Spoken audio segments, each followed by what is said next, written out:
Welcome to कमसन classes. ये है GK का डोज सीरीज का दूसरा क्लास। इससे पहले का जो भी क्लास है आपको इस चैनल के वीडियो सेक्शन में मिलेगा, वहाँ से जाकर देख सकते हैं।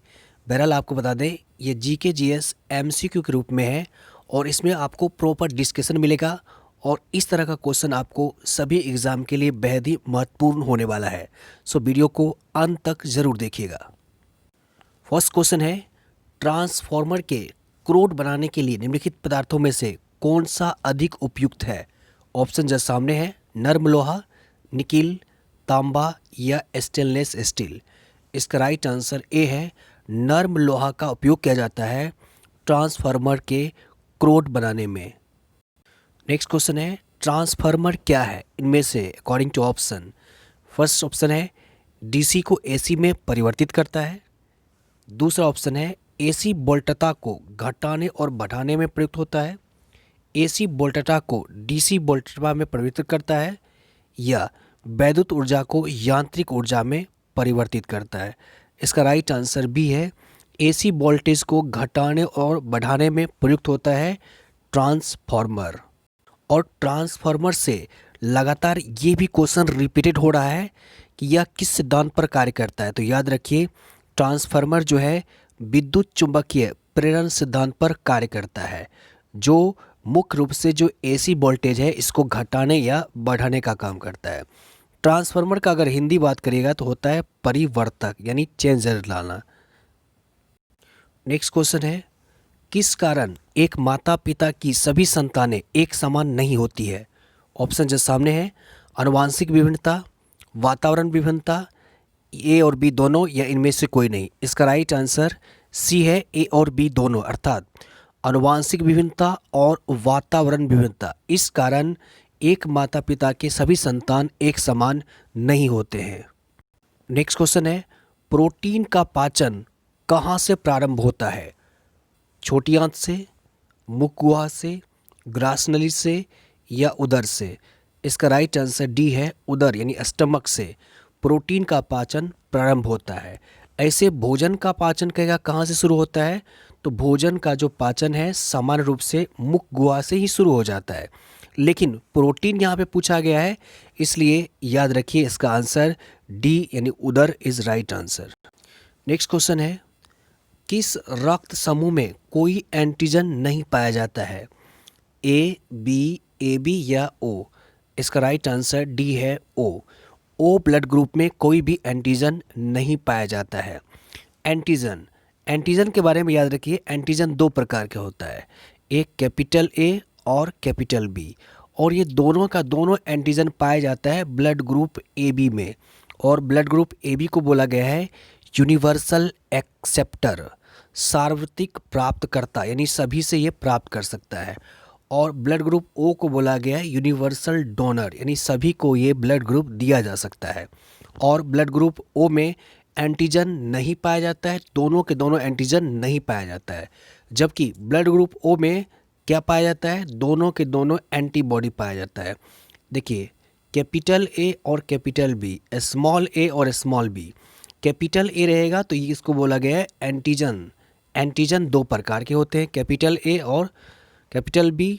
और एंटीबॉडी ये भी दो प्रकार के होते हैं, इसको स्मॉल लेटर के द्वारा दर्शाया जाता है। तो दोनों के दोनों एंटीबॉडी पाया जाता है इसमें ओ ग्रुप में, और ए बी में नहीं पाया जाता है। तो ए बी में क्या पाया जाता है, दोनों के दोनों एंटीजन पाया जाता है, ठीक है। जबकि ब्लड ग्रुप ए में ए एंटीजन पाया जाता है, बी में बी एंटीजन पाया जाता है, ए बी में दोनों पाया जाता है, और ओ में कोई भी एंटीजन नहीं पाया जाता है। और एक और चीज़ याद रखिए यहाँ से, ब्लड ग्रुप की खोज, रक्त समूह की खोज किसने की, ये भी क्वेश्चन बार बार रिपीट होता है। तो इसका नाम है कार्ल लैंडस्टीनर ने। कार्ल लैंडस्टीनर ने रक्त समूह की खोज की। नेक्स्ट क्वेश्चन है, वेरी इंपॉर्टेंट क्वेश्चन है ये, किस मुगल शासक का 2 बार राज्य अभिषेक हुआ है। ऑप्शन अकबर, जहांगीर, शाहजहां या औरंगजेब। इसका राइट आंसर डी है, औरंगजेब। औरंगजेब का जो है राज्य अभिषेक 2 बार हुआ है। पहली बार राज्य अभिषेक हुआ है 31 जुलाई 1658 ईस्वी में, और दूसरा राज्य अभिषेक हुआ था 15 जून 1659 ईस्वी को। और ये दोनों का दोनों जो राज्य अभिषेक है ये दिल्ली में हुआ था 1658 और जस्ट उसके बाद 1659 ईस्वी में। नाम याद रखिए, मुगल शासक हैं औरंगजेब।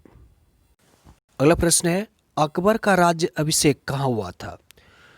ऑप्शंस है कालानौर, आगरा, जामा मस्जिद या सीकरी। इसका राइट आंसर ए है, अकबर का राज्य अभिषेक कालानौर जो कि पंजाब में पड़ता है वहाँ पर हुआ था। कब हुआ था? तो 14 फरवरी 1556 को पंजाब के कल्लौर में इसका राज्य अभिषेक हुआ था। और एक नाम है बैरम खां जो इसके संरक्षक थे। अगला क्वेश्चन है, मेरठ के विद्रोही सैनिकों ने किस तिथि को दिल्ली पहुंचकर दिल्ली पर अधिकार कर लिया और मुगल सम्राट बहादुर शाह द्वितीय को भारत का सम्राट घोषित किया था? किस तिथि को मेरठ के विद्रोही सैनिकों ने? ऑप्शन जस्ट सामने है। इसका राइट आंसर हम जस्ट बोल दे रहे हैं, ये किए थे 12 मई 1857 को घोषित किए थे मेरठ के विद्रोही सैनिकों के द्वारा। इसका राइट आंसर बी हो जाएगा। अब बहादुर शाह जफर आया, ये नाम भी आपके लिए इम्पोर्टेंट है। तो बहादुर शाह जफर से डायरेक्ट क्वेश्चन बनता है कि ये थे मुगल साम्राज्य के सबसे अंतिम शासक हुए बहादुर शाह जफर। इसका कार्यकाल है 1775 से 1775 से 1862। इसका लाइफ स्पैन हो जाएगा, जीवन अवधि हो जाएगा। 1775 में जन्म हुआ और 1862 में निधन हो गया था। तो ये याद रखिए, बहादुर शाह जफर या बहादुर शाह द्वितीय। इनके बारे में कहा जाता है कि 1857 का जो प्रथम भारतीय स्वतंत्रता संग्राम था, इन्होंने भारतीय सिपाहियों का नेतृत्व किया था। युद्ध में हार के बाद अंग्रेजों ने इन्हें बर्मा, जो इसका नाम है म्यांमार भेज दिया और जहां इनकी मृत्यु हो जाती है। और एक और नाम आपके लिए इम्पोर्टेंट है, ये है मेजर हडसन।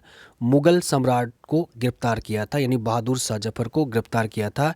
ये है मेजर हडसन। अगला क्वेश्चन है, लोकसभा अध्यक्ष के संबंध में निम्न में से कौन सा कथन सही है? फर्स्ट स्टेटमेंट है, वह राष्ट्रपति के प्रसाद पर्यंत पद धारण कर सकता है। दूसरा है, यदि वह निर्वाचन के समय सदन का सदस्य न हो तो वह 6 माह के अंदर संसद का सदस्य बन सकता है। सी ऑप्शन है, यदि समान अवधि से पूर्व सदन को भंग कर दिया जाए तो उसे अपना पद छोड़ना होगा। डी है, यदि वह त्यागपत्र देना चाहे तो उसे अपना त्यागपत्र लोकसभा उपाध्यक्ष को देना होगा। इसका राइट आंसर डी है, यदि वह त्यागपत्र अर्थात रिजाइन देना चाहे तो उसे अपना त्यागपत्र यानी रिजाइन लोकसभा उपाध्यक्ष को देना पड़ेगा।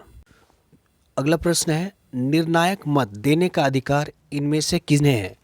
राष्ट्रपति, उपराष्ट्रपति, प्रधानमंत्री या लोकसभा अध्यक्ष? इसका राइट आंसर डी है, लोकसभा अध्यक्ष को निर्णायक वोट देने का अधिकार होता है।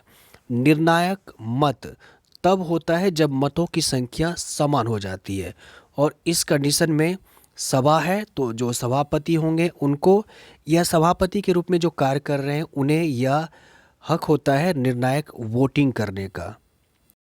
अगला क्वेश्चन है, किसी राज्य में सामान्यतः किसके प्रारंभ से राष्ट्रपति शासन लागू किया जाता है? ए ऑप्शन है राज्यपाल, मुख्यमंत्री, राज्य विधानसभा या राज्य उच्च न्यायालय। इसका राइट आंसर ए है राज्यपाल। किसी भी राज्य में सामान्यतः राज्यपाल के प्रारंभ से ही राष्ट्रपति शासन लागू किया जाता है। तो ये था आज का महत्वपूर्ण जीके जीएस का क्लास। जीके का डोज सीरीज में इसी तरह के महत्वपूर्ण वीडियो आपको डेली इस चैनल पर मिल जाएगा।